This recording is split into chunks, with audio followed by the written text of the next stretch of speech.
వెలుగుమట్ల భూదాన్ భూములో భారీ అక్రమ దందా బయటపడింది. కొందరు వ్యక్తులు ఇంటి స్థలాల పేరుతో పేదల నుంచి కోట్లాది రూపాయలు వసూలు చేశారు.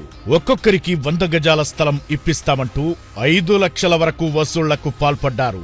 ఒకే స్థలాన్ని 3-4కి అమ్మినట్లు విచారణలో తేలింది. సుమారు 15 మంది ఓ ముఠాగా ఏర్పడి గత 10 ఏళ్లలో కొన్ని వందల మందిని మోసం చేశారు.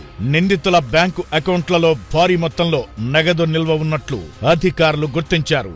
వెలుగుమట్లలో మొత్తం 1895 కుటుంబాలు ఉన్నాయి. వీరిలో ఖమ్మం జిల్లాలోని వేర్వేరు మండలాలకు చెందిన వారే కాకుండా భద్రాద్రి కొత్తగూడెం జిల్లా చండ్రుగొండ, దమ్మపేట మండలాలకు చెందిన వారు ఉన్నారు. వెలుగుమట్ల ప్రాంతంలో ఇండ్ల స్థలాలు ఇప్పిస్తామంటూ అక్రమ వసూళ్లకు పాల్పడిన తల్లూరి కృష్ణ, మంకిడి లింగరాజు అలియాస్ లింగయ్య, ముడిగ రాములను పోలీసులు అరెస్టు చేశారు. తాము ఓపీడీఆర్ భూదాన్ కమిటీ సభ్యులమంటూ ప్రచారం చేసుకుని భారీ వసూలు చేసినట్లు పోలీసులు ప్రకటించారు. వీరికి డబ్బులిచ్చిన వారు ఫిర్యాదు చేయాలని పోలీసులు సూచించారు. మరోవైపు వసూళ్లకు పాల్పడిన వారు ముఖం చాటేస్తున్నారు. నిందితుల్లో ఒకరైన అత్తారు అనే మహిళ ఇండ్ల కూల్చివేతల వద్దకు రావడంతో బాధితులు ఆమెను చుట్టుముట్టి నిలదీశారు. తమ డబ్బులు తిరిగివ్వాలని దాడికి యత్నించడంతో మెల్లిగా జారుకుంది.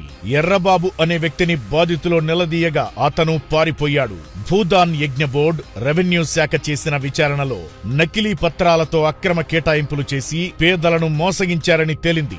250 కోట్ల విలువైన ప్రభుత్వ భూమిని కాపాడామని ఖమ్మం కలెక్టర్ అనుదీప్ దురిశెట్టి ప్రకటించారు. వెలుగుమట్ల గ్రామ సర్వే నంబర్ 147, 148, 149లోని భూదాన్ భూముల్లో కూల్చివేతలు, భూమి స్వాధీనం చట్టబద్ధంగానే చేశామని ఆయన తెలిపారు. 31.07 ఎకరాల భూదాన్ భూమి కొందరి ఆక్రమణలో ఉంది. సీసీఎల్ఏ, హైకోర్టు ఆదేశాల మేరకు భూములను ప్రభుత్వ ఆధీనంలోకి తీసుకోవడం ద్వారా భారీ స్థాయిలో ఆస్తిని కాపాడామని కలెక్టర్ ప్రకటించారు.